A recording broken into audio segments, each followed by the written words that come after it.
No ar, programa O Poder da Palavra. O Poder da Palavra. Com a apresentação de Rodolfo Godoy.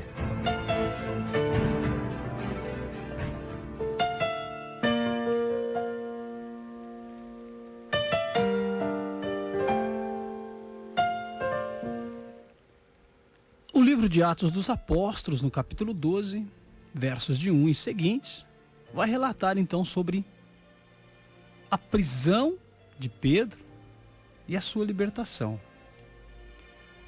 Atos dos Apóstolos, capítulo 12, versos de 1. Diz o seguinte: por aquele mesmo tempo, o rei Herodes estendeu as mãos sobre alguns da igreja para os maltratar, e matou a espada Tiago, irmão de João. E vendo que isso agradara aos judeus, continuou mandando prender também a Pedro. E eram os dias dos asmos. E havendo-o prendido, o encerrou na prisão, entregando-o a 4 quaternos de soldado para que o guardassem, querendo apresentá-lo ao povo depois da Páscoa. Pedro, pois, era guardado na prisão, mas a igreja fazia contínua oração por ele a Deus. E quando Herodes estava para o fazer comparecer nesta mesma noite, estava Pedro dormindo entre 2 soldados, ligado com 2 cadeias, e os guardas diante da porta guardavam a prisão. E eis que sobreveio o anjo do Senhor e resplandeceu uma luz na prisão, e tocando a Pedro no lado, o despertou, dizendo: levanta-te depressa. E caíram-lhe das mãos as cadeias. Nós vamos parar aqui. Claro, poderíamos ler todo o texto, de que forma aconteceu, mas é justamente sobre esse livramento que nós queremos conversar um pouco nessa tarde, ok?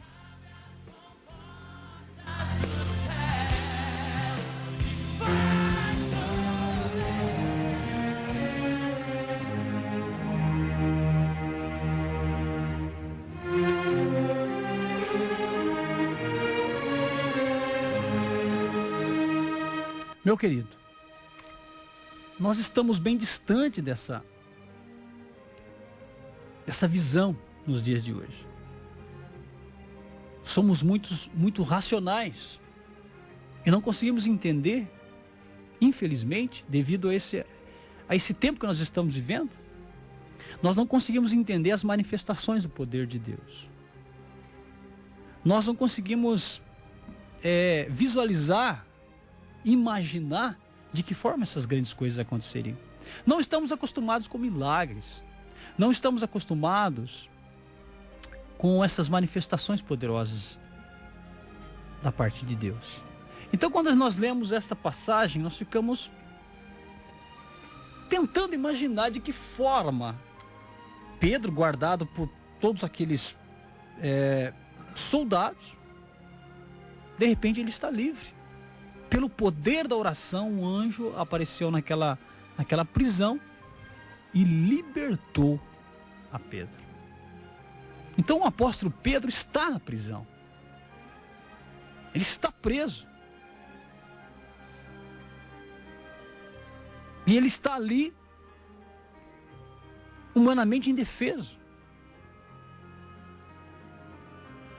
Pedro, que havia ido do Pentecostes lá para a prisão, do escárnio para a lança. E a gente pode perguntar por que é que um simples homem, indefeso, precisaria de tantos guardas para ficarem de olho nele? Será que era porque o rei Herodes temia o sobrenatural? Lembrando-se de que Jesus havia escapado das mãos de um grupo parecido, que guardava o sepulcro onde ele estava? Se Pedro estivesse sendo vigiado por 1.600 soldados, o problema não teria sido maior, e nem a fuga menos certa. O discípulo estava preso não apenas por correntes, querido, mas também pelas grossas paredes daquela prisão, por 3 guarnições de soldados e finalmente por portões de ferro. Quando Pedro estava na prisão, Será que a igreja elaborou um plano para que ele fosse liberto? Não. Quando ele estava atrás das grades, será que os cristãos procuraram Herodes para suplicar em favor dele ou ofereceram uma certa quantia aos magistrados pela sua libertação? Não. Pedro havia libertado outros por intermédio da sua oração. Agora era a hora dessas mesmas pessoas crerem por sua liberdade. Então, por todo o livro de Atos, nós encontramos orações e mais orações. Inclusive, acredito que o nome ficaria bem melhor se chamasse o livro de Atos de Oração. Porque se nós pesquisarmos nesse livro, meu querido, nós vamos descobrir o poder que motivava a igreja. O poder que fazia aqueles homens da igreja primitiva avançarem mesmo contra a correnteza, mesmo contra forças adversas. Então, no capítulo 12, nós vamos encontrar um relato a respeito de um grupo que orava. Embora as hostes malignas se houvessem unido contra Pedro, os crentes estavam confiando. Havia um Deus que poderia e iria libertar o seu discípulo. A única operação de resgate que nunca falha, meu querido, se chama oração. Não havia limites nas orações daqueles que intercediam em favor do discípulo. A igreja estava orando a Deus incessantemente em favor dele. Eles não pareciam estar preocupados se Herodes iria morrer ou não. Também não estavam pedindo por um outro êxodo para um país mais hospitaleiro, por exemplo.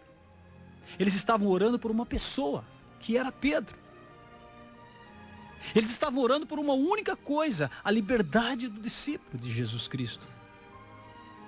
E a resposta que obtiveram às suas orações provou o contido nesta promessa. A promessa de João 14:13, é tudo quanto pedirdes em meu nome, eu farei. Então, alguns comentaristas desse relato bíblico, na sua simplicidade, eles disseram que quando os irmãos que estavam orando ouviram que Pedro estava à porta, eles não acreditaram que fosse o mesmo ele. Essa ideia que a gente não pode aceitar, pois eu tenho certeza de que quando estavam orando em favor do apóstolo, eles estavam crendo que Deus iria operar.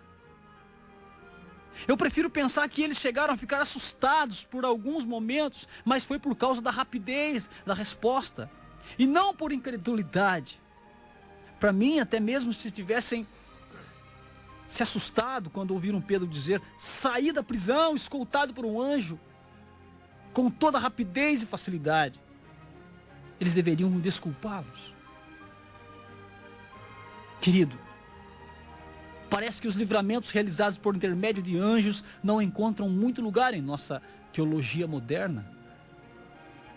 Talvez seja porque gostaríamos que o Senhor respondesse às nossas orações de uma maneira mais discreta. Afinal de contas, quem espera que as forças angelicais sejam perturbadas simplesmente para trazer um livramento a uma alma que está orando?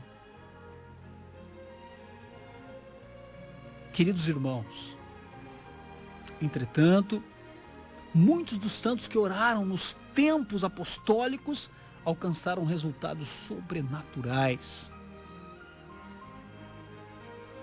O Senhor usou um terremoto devastador para trazer libertação ao apóstolo.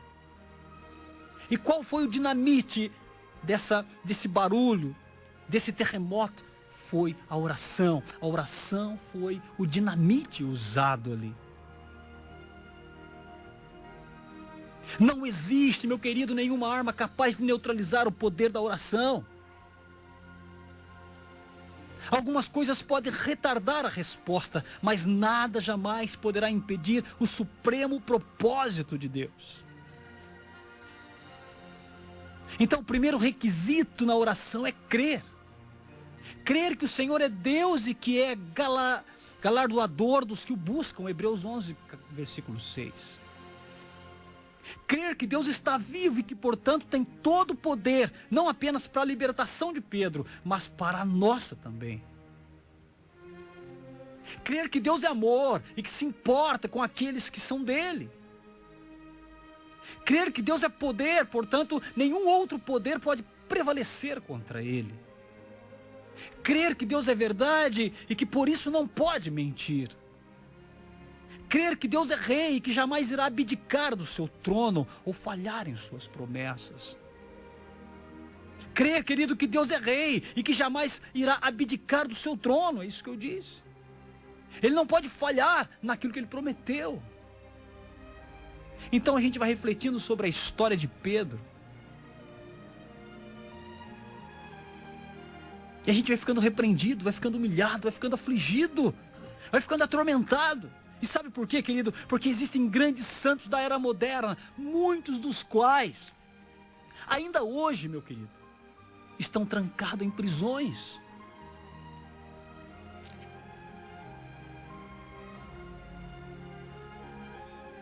Em muitos países onde o evangelho é proibido, existem homens atrás das grades, que não estão ali há 1 hora, 2 horas, não, estão ali há anos, há décadas. Por quê? Porque um dia eles foram pegos anunciando o evangelho de Cristo.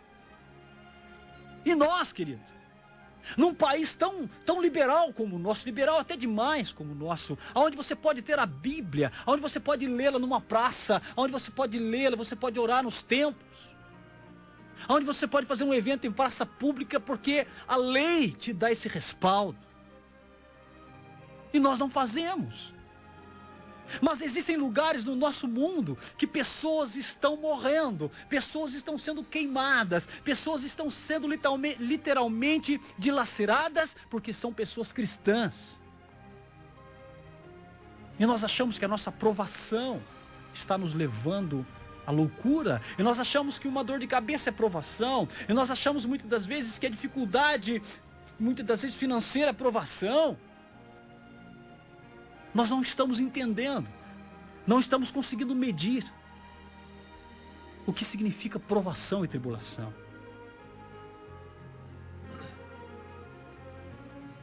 Em vários países em guerra hoje em dia, querido, o mesmo destino tem sucedido a muitas testemunhas escolhidas por Deus e estão sendo mortas.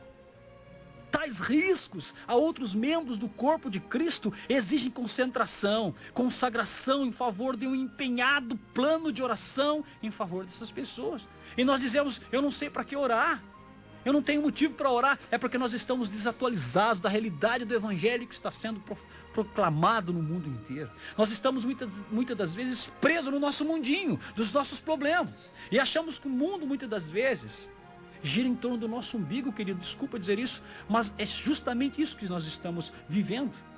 O nosso cristianismo, ele é artificial. Ele é um cristianismo de festinha, de convivência, de pizza, de lanchonete, onde nós vamos com os amigos e dizemos que ali é cristianismo. Nós não estamos conseguindo medir a profundidade, o efeito de que tem na vida das pessoas quando elas são verdadeiramente cristãs.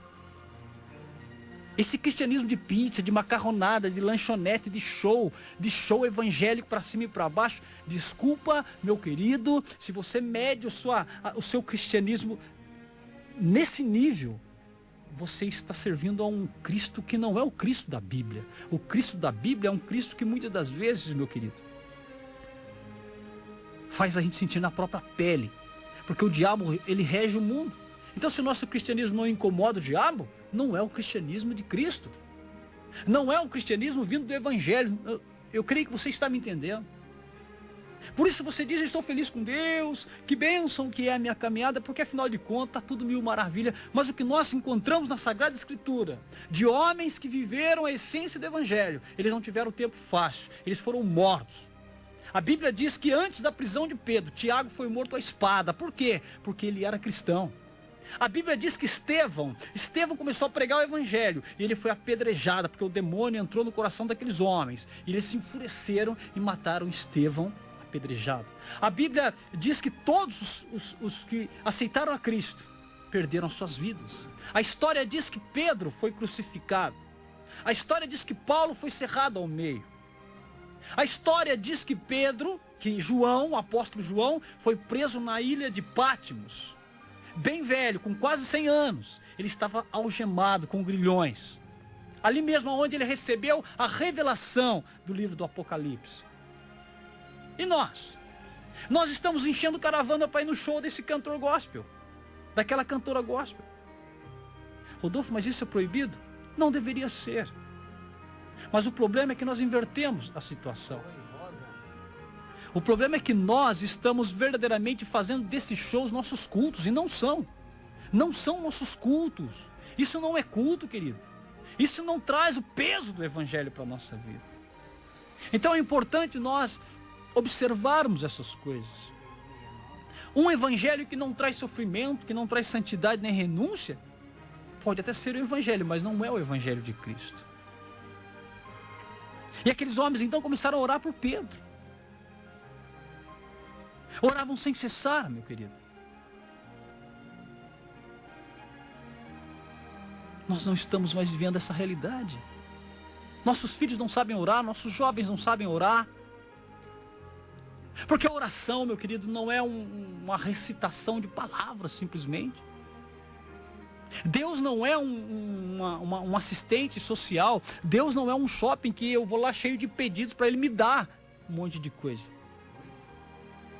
Ter um relacionamento com Deus e orar e falar com Deus tem um peso diferente daquilo que nós estamos vendo em muitos lugares. Nós cristãos estamos encarcerados em prisões de muitos níveis hoje em dia. Ou seja, o nível pessoal, doméstico, mesmo na igreja, até mesmo de iniciativas missionárias. Você vai fazer um evangelismo, meu querido, a igreja não vai. Não entende a urgência, a responsabilidade, não entende a profundidade disso. Ah não, mas eu frequento o meu departamento, então já faço missão. Não entendemos. O combustível da igreja seriam as missões, mas não tem mais. Não há mais. Entretanto, querido, as correntes que se quebram e as masmorras desabam quando a igreja coloca-se diante de Deus. Orações sem cessar, orações que podem abalar o nosso status, oração que nos tira o interesse por qualquer outro assunto. Oração que nos deixa empolgados por causa de suas muitas possibilidades, meu querido. Oração que vê Deus como aquele que governa nas alturas, poderoso para salvar. Oração que ri diante das impossibilidades e clama: a palavra que eu falar se cumprirá, como diz no livro de Ezequiel, capítulo 12, versículo 25. Oração que vê todas as coisas colocadas sob os pés do Senhor.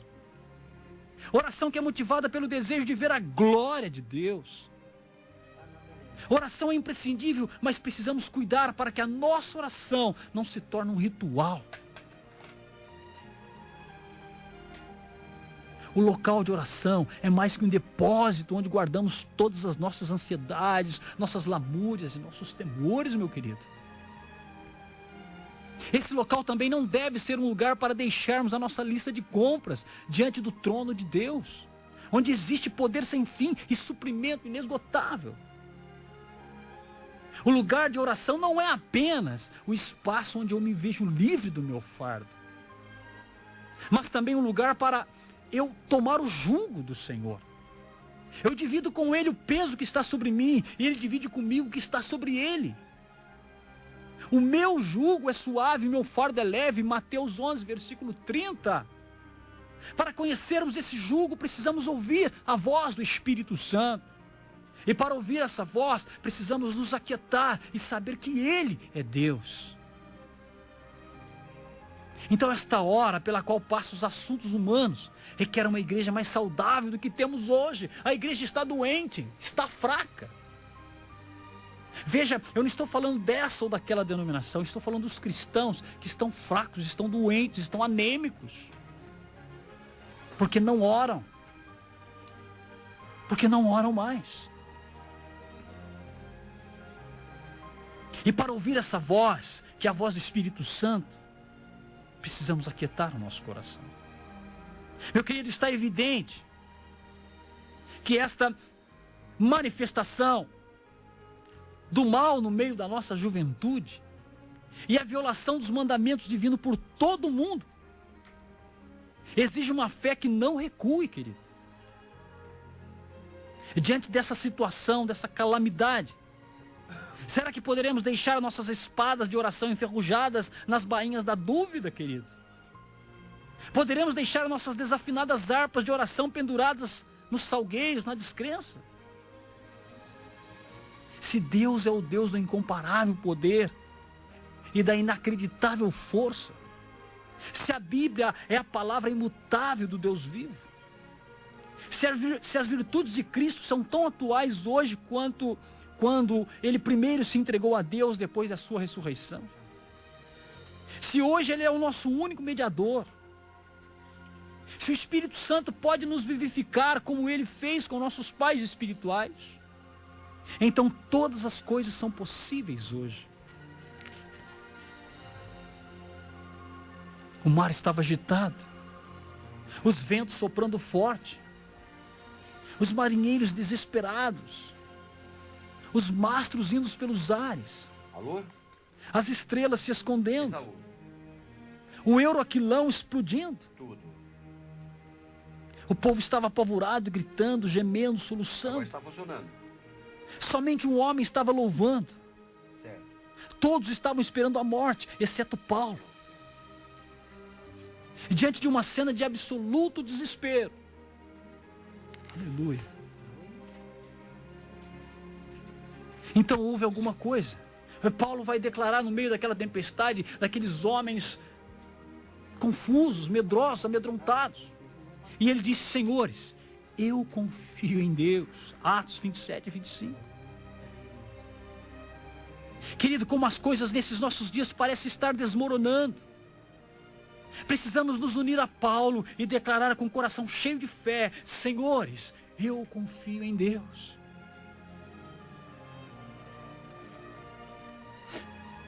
Não há um cenário mais propício como o de hoje, querido, como o dos nossos tempos. Um mar revolto, prisioneiros e soldados ali, marinheiros, todos apavorados, o barco ia afundar. Estava revolto. Eis que surge o homem de Deus, que enquanto as pessoas estavam todas perturbadas, confusas, amedrontadas, alguém estava orando naquele barco. E quando eles falam: vão jogar os prisioneiros no mar, Paulo se levanta e diz: senhores, eu confio em Deus. A oração faz isso, meu irmão. O problema não é do governo, o problema não é do pastor, o problema não é dos departamentos, o problema não é do papa, o problema não é do padre. O problema não é do presidente. O problema é a nossa falta de oração. A oração que não é recitar palavras, a oração que não é fazer uma lista de pedidos a Deus, a oração que é relacionamento com Deus. A resposta está aí, para mim, para você, para todos nós. Estamos culpando as coisas, estamos culpando as situações, estamos culpando as pessoas. Mas se fôssemos homens e mulheres de oração, já teríamos a resposta. Senhores, eu confio em Deus, disse Paulo. Talvez aí no seu departamento, o que está faltando dizer? Senhores, eu confio em Deus. Senhoras, eu confio em Deus. E seria tudo diferente. Sabe o que me alegra e que me dá esperança, querido? Que nós ainda vivemos um tempo onde dá pra gente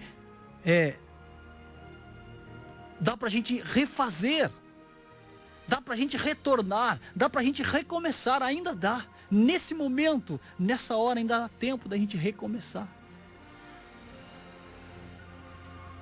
Mas a pergunta é: quem deseja recomeçar?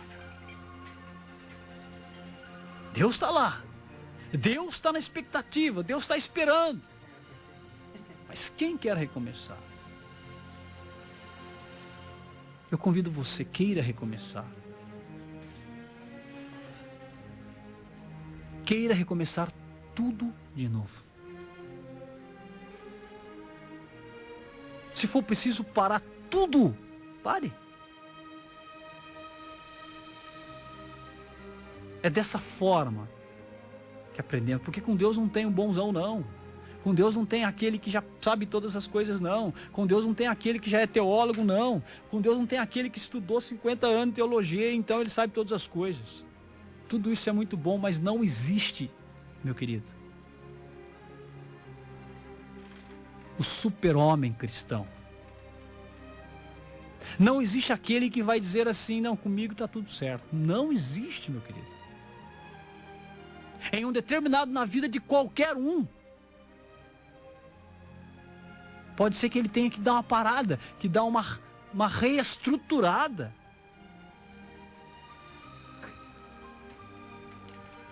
Para não correr justamente o risco de passar uma vida inteira caindo sempre no mesmo erro. Tentando resolver aquilo que, na verdade, precisa ser refeito.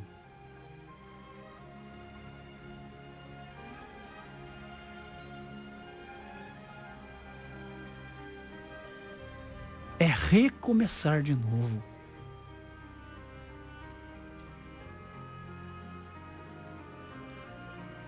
Será que estamos prontos?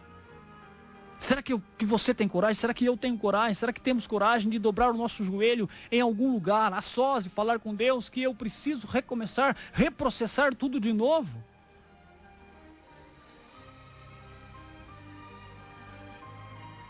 Então é esta a mensagem que Deus nos traz nessa tarde. A mensagem de recomeçar tudo de novo. Que Deus te abençoe, querido.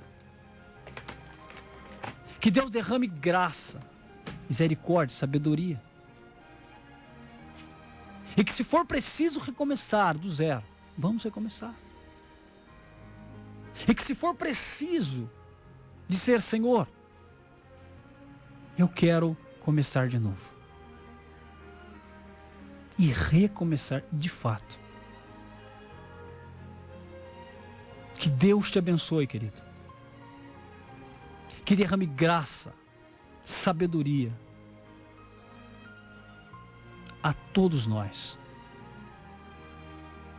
Em nome de Jesus. Amém.